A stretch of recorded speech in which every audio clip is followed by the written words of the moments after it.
पेठा आयुर्वेद में अपने आप में एक बहुमूल्य औषधि। पंजाब और नॉर्थ इंडिया में अधिकतर पेठे की मिठाई के तौर में उपयोग किया जाता है, जिसको गुजरात में कोढ़ा भी कहा जाता है और आयुर्वेद में संस्कृत में इसको कुष्मांड कहा गया है। यह परम वात पित्त शामक औषधि है।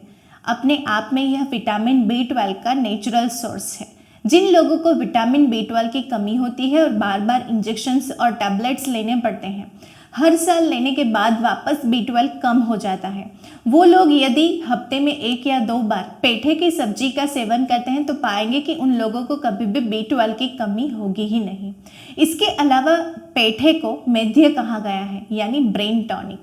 जिन लोगों को बार बार याददाश्त कम हो जाती है, बच्चे को पढ़ा हुआ याद नहीं रहता है और आजकल बहुत सारे लोग एंजाइटी, डिप्रेशन और स्किज़ोफ्रेनिया से पीड़ित है।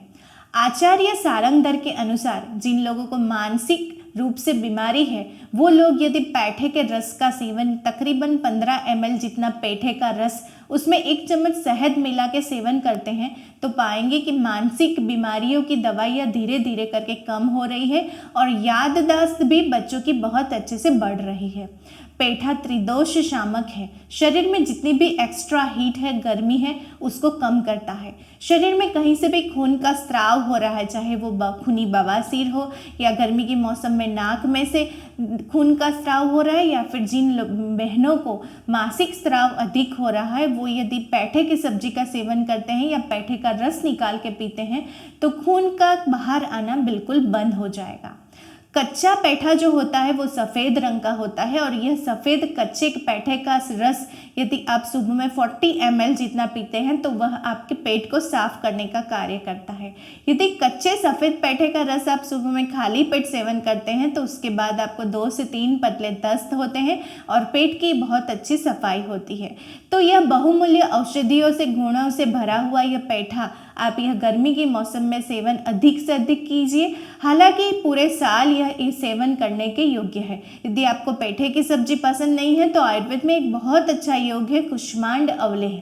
यह कुष्मांड अवलेह यदि आप गर्मी के मौसम में 1-1 चम्मच सुबह शाम सेवन करते हैं तो गर्मी संबंधित जितनी भी समस्या है, जैसे कि घमौरी फूटना, स्किन में रैशेस या सनबर्न होना, बहुत सारे लोगों को सर्दी जुकाम गर्मी के मौसम में होता है, उन लोगों के लिए भी पित्तज प्रतिशय यानी गर्मी के कारण होने वाले सर्दी जुकाम में भी यह पेठा बहुत अच्छा होता है। बहुत बार गर्मी के मौसम में उल्टी और दस्त होते हैं, जिन लोगों को बार बार बच्चे बीमार पड़ जाते हैं गर्मी के मौसम में, तो यदि 2 या 3 ग्राम यह कुष्मांड अवलेह बच्चों को भी चटाया जा सकता है और पूरा परिवार भी ले सकता है। यदि कुष्मांड अवलेह का सेवन नहीं करना चाहते हैं तो बाजार में बहुत सारे गरीब लोग ये पेठा बेचते हैं, आप उसकी हफ्ते में 1 या 2 बार सब्जी बना के बिल्कुल सेवन कर सकते हैं। यदि आपका B12 नॉर्मल रहेगा तो शरीर की ऊर्जा और शक्ति भी मेंटेन रहेगी। तो यह बहुमूल्य औषधियों से भरा हुआ पेठा आप अवश्य सेवन करें।